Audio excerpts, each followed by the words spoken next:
नमस्कार, मैं हूं शम्स ताहिर खान और आप देख रहे हैं वारदात। बात 13 अप्रैल की रात की है।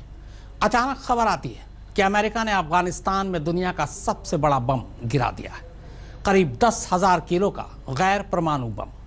इस खबर के सामने आने के बाद पहला सवाल जो जहन में आया वो ये कि इतना बड़ा बम क्यों, और ये सबसे बड़ा बम कैसे? आखिर इसे मदर ऑफ ऑल बम क्यों कहा जाता है, और अमेरिका ने इस बम को अफगानिस्तान में ही क्यों गिराया? तो आइए आज आपको बताते हैं कि इस बम आजम का जन्म कब, कैसे, कहां और क्यों हुआ।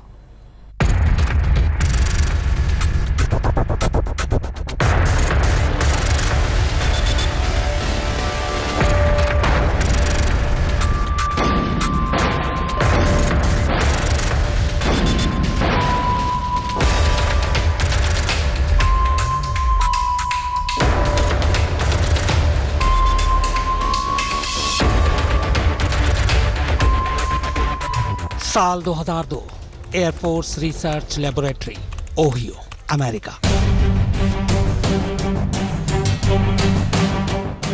हथियारों की फैक्ट्री में जब एल्बर्ट एल विमोट्स इस बॉम्ब को लेकर सामने आए तो लोग हैरान थे। हैरान इसलिए कि जिस देश में भारी भरकम खतरनाक और मारक हथियारों का जखीरा है, वहां 30 फीट का यह अजीबोगरीब रॉकेट नुमा चीज क्या करने वाली थी। मगर लोगों के सवालों का जवाब देने की बजाय एल्बर्ट ने इन्हें यह दिखाना बेहतर समझा कि उन्होंने बनाया क्या है।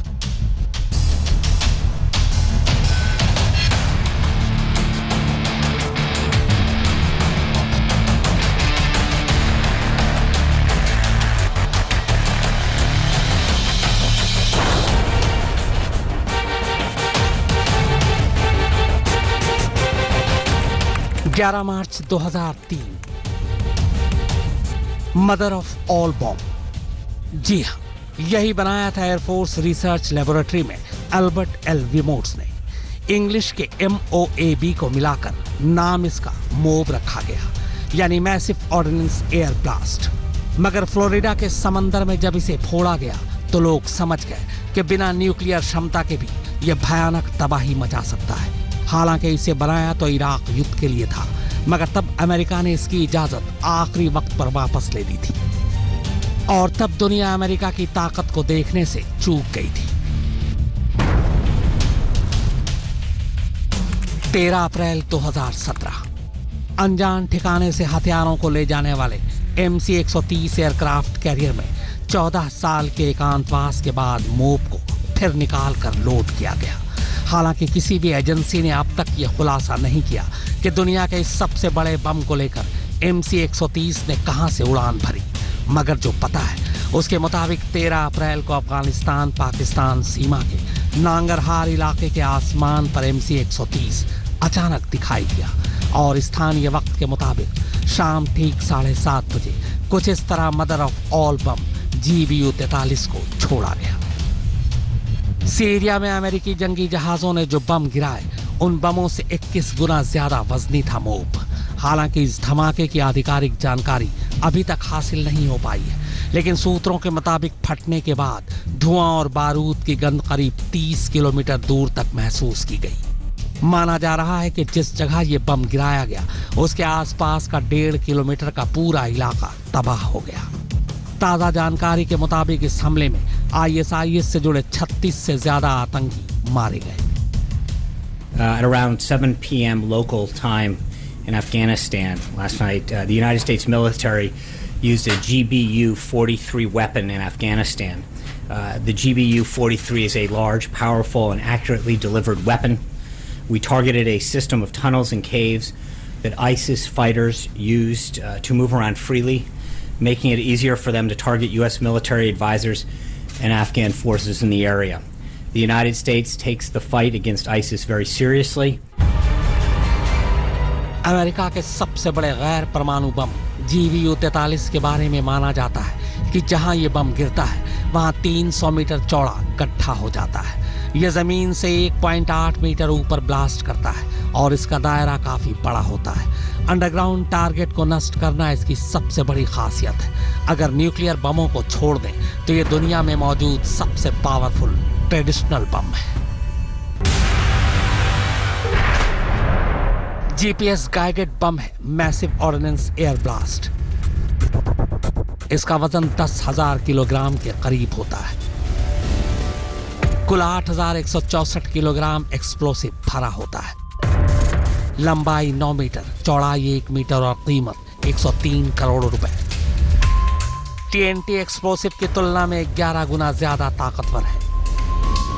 1.5 मील दायरे में आने वाले इलाके को तबाह कर देता है। जानकारों का मानना है कि ये BLU-82, जिसे डेजी कटर बम भी कहा जाता है, उसका विकल्प है।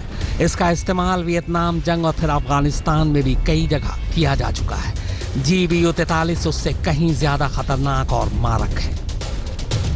इस तबाही के सामान में एक ग्रिड होता है जो फोल्ड हो जाता है ताकि इसका साइज छोटा हो जाए और इसे आसानी से विमान में रखा जा सके। ये एक पैलेट की तरह काम करता है जिसे पैराशूट के जरिए नीचे खींचा जाता है ताकि बम हवा में विमान से बाहर आ सके और फिर पैलेट बम से अलग होकर यह जीपीएस तकनीक के जरिए ठीक उसी जगह पर गिरता है जहां इसे टारगेट किया गया हो।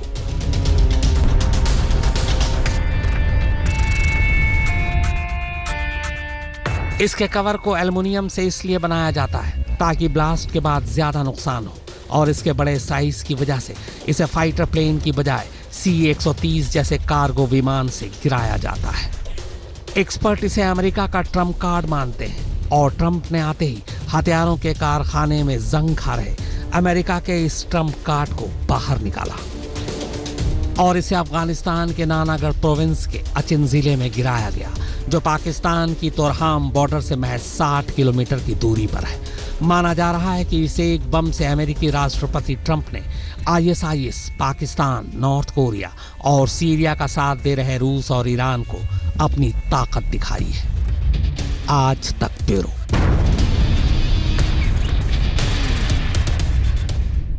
दुनिया में तबाही के ऐसे ऐसे बम मौजूद हैं कि बस पूछिए मत। पर सवाल यह है कि आखिर अमेरिका का यह सबसे बड़ा बम बाकी बमों से अलग और बाकी बम के मुकाबले कितना कम या ज्यादा खतरनाक? परमाणु बम और दुनिया के इस सबसे बड़े बम में क्या फर्क है? आम बमों से यह बम अलग कैसे? क्या परमाणु बम से भी खतरनाक कोई बम है? परमाणु और हाइड्रोजन बम में क्या फर्क है? तो आइए बम का सारा सच आज आपको बताते हैं।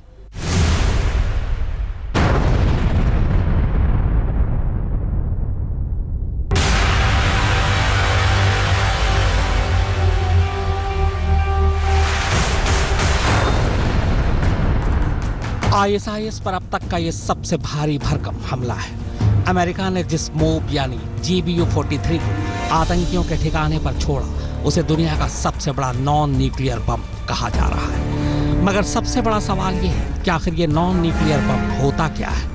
आम नजरिया ये है कि वो सभी बम जिसमें परमाणु का इस्तेमाल नहीं किया गया है वो नॉन न्यूक्लियर या कन्वेंशनल बम कहलाते हैं। मगर ऐसा है नहीं। सबसे पहले आइए समझते हैं कि आखिर ये नॉन न्यूक्लियर बम होता क्या है। ज्यादातर इस बम का इस्तेमाल जोरदार धमाके के लिए किया जाता है।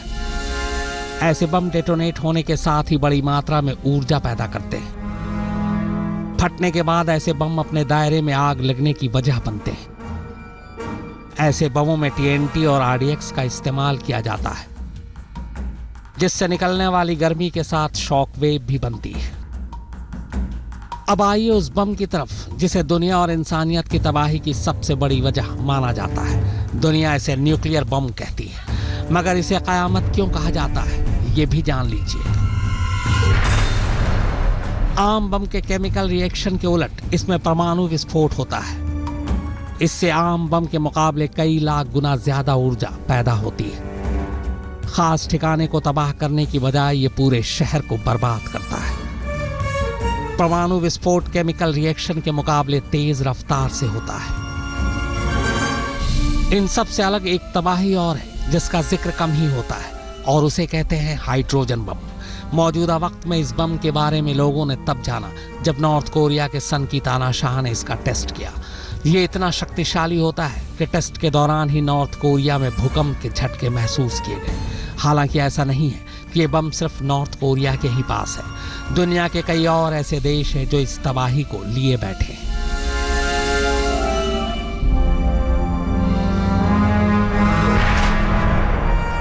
हाइड्रोजन बम परमाणु बम के मुकाबले कई गुना ज्यादा ताकतवर होता है। अब तक का सबसे powerful hydrogen bomb king of bomb रूस के पास है। इसके धमाके में दो तरह से रिएक्शन होता है, अणुओं का टूटना और मिलना। आपकी जानकारी में इजाफा कर दें कि न्यूक्लियर बम हासिल करने की दौड़ में जितने देश बेताब हैं, उतने ही देश उसे अपने जखीरे में छुपाए हुए हैं। एक आंकड़े के मुताबिक दुनिया में इतने ज्यादा और इतने खतरनाक बम हैं कि अगर वो फटे तो आसमान से धरती आग का गोला नजर आएगी। आज तक ब्यूरो। खबर थी कि आईएसआईएस के आतंकवादियों का पूरा गुट सुरंगों के अंदर पनाह लिए हुए है। खबर पक्की थी, सैटेलाइट तस्वीरें भी इसकी तस्दीक कर रही थी। इसी के बाद फैसला हुआ कि वहां एक बम गिराया जाए, जिसके फटते ही 300 मीटर के दायरे में जिंदगी का नामो निशान मिट जाए। इसके बाद जब यही बम अफगानिस्तान और पाकिस्तान के बॉर्डर पर मौजूद आईएसआईएस के ठिकाने पर गिराया गया तो ऐसी तबाही मची कि उसकी आंखों देखी तस्वीर बताने वाला भी वहां कोई नहीं मिला।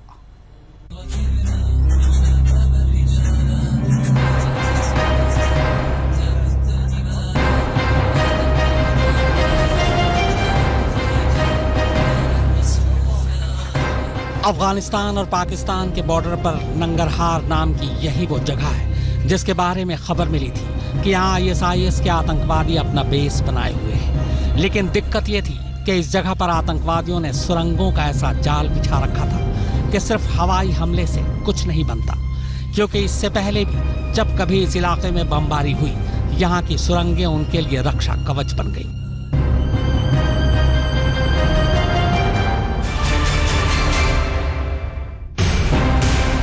इसीलिए अमेरिका ने इस बार यहां उस बम से हमला करने की ठानी जो जमीन के अंदर तक मार कर सकती है। और इसी के बाद आतंकवादियों पर MOAB यानी मदर ऑफ ऑल बम को गिराने का फैसला लिया गया। इस बम से निकलने वाली गर्मी, शॉक वेव्स, तेज आवाज और ऑक्सीजन की कमी वो चीजें हैं जो सुरंग में छुपे दुश्मनों को भी मार गिराती है।